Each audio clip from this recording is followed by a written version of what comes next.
l'Égypte enseigna au monde que la pierre peut défier le temps, l'âme et la mort.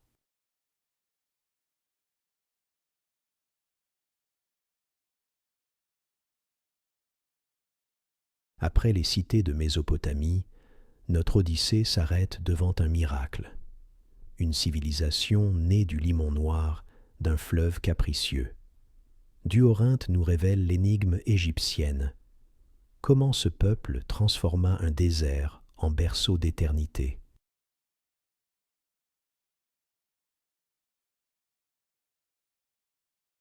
« 3000 ans de stabilité sous le sceptre des pharaons », incarnation terrestre d'Horus.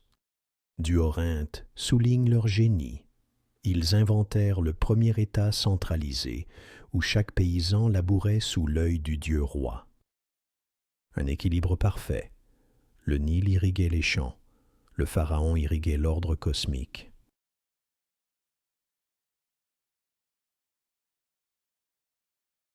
Regardez ces montagnes de pierre.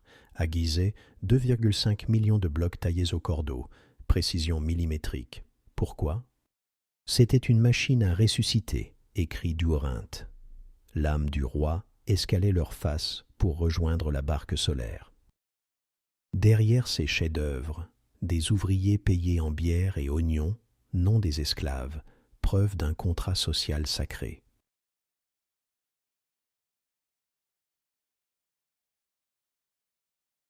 Vers 1350 avant Jésus-Christ, un séisme théologique.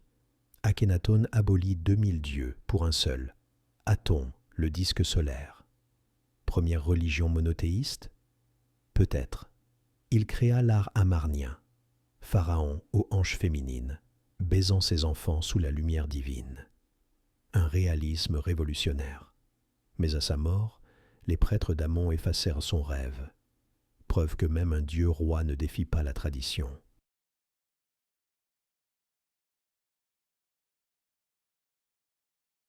L'art égyptien obéit à une règle, rendre visible l'invisible. Profil rigide, corps sans ombre, symbole d'un ordre immuable. Leur science, pratique et mystique. Médecine, diagnostiquée par les canaux du cœur, suturer des plaies. Maths, calcul épais pour mesurer les champs après les crues.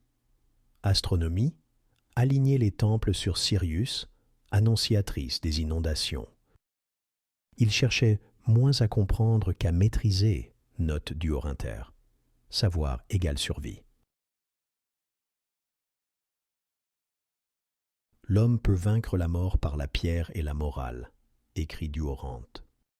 Leur héritage coule en nous, nos obélisques percent nos places, leurs colonnes lotus portent nos musées, et cette quête d'éternité, elle habite chaque selfie devant une pyramide.